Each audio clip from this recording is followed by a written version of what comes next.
Hello everyone, আজকে আপনাদের জন্য নিয়ে এসেছি একটা সুন্দর মাছের রেসিপি, ঢাকাই মাছ। এই রেসিপিটা অনেক পুরনো একটা রেসিপি এবং ওপার বাংলা থেকে এসছে।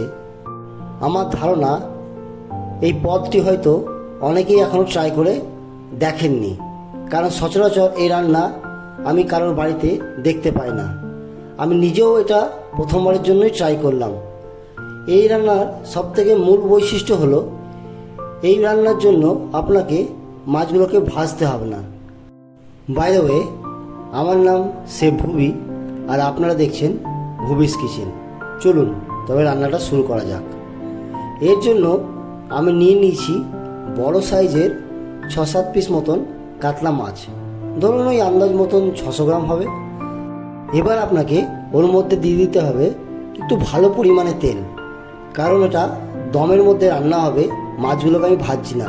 আর দিচ্ছি 3টে মতন পেঁয়াজকে আমি বেটে তার মধ্যে দিয়ে দিয়েছি, 2 চামচ মতন আদা বাটা, টমেটো, কাঁচা লঙ্কা, হলুদ, নুন, অল্প একটুখানি চিনি, আর দিয়ে দিয়েছি একটুখানি কাশ্মীরি লঙ্কার গুঁড়ো।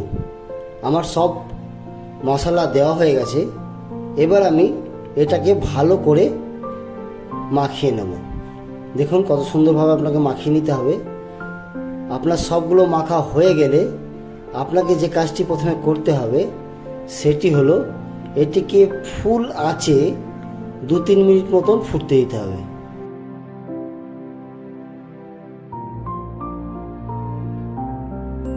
গ্যাসটাকে ফুল আঁচে দিয়ে আমি এখন রেখে দিয়েছি। দেখুন মাছগুলো এখন আস্তে আস্তে ফুটতে শুরু করেছে। এই যখন এইরকমভাবে ফুটতে শুরু করবে তখন আপনাকে ঠিক আলগা করে মাছগুলোকে একবার উল্টে পাল্টে নিতে হবে। আপনারা যখন এই মাছগুলো উল্টে নেবেন তারপরে আপনি একদম মাঝের থেকেও একটু কম আছে গ্যাস রেঞ্জটাকে নামিয়ে আনুন। আমার মাঝে মাঝে মনে হয় আপনারা যদি ক্যামেরার এপারটায় থাকতেন তাহলে বুঝতে পারতেন এখন থেকেই খাবারের গন্ধটা কত সুন্দরভাবে বেরোতে শুরু করেছে। এবার আমি একদম হালকা আঁচে এটাকে ঢেকে দেবো 20 থেকে 25 মিনিটের মতো। এই ঢাকা অবস্থাতেই কিন্তু আমি মাঝে মাঝে 2-3 বার খুলে মাছগুলোকে এদিক ওদিক করে 2-3 বার পাল্টে নিয়েছি। অনেকেই ভাববেন মাছ আবার না ভেজে রান্না করলে মাছের মধ্যে একটা আষ্টে গন্ধ থেকে যাবে, কিন্তু আমি কথা দিচ্ছি আপনি একবার এইভাবে ট্রাই করে দেখুন।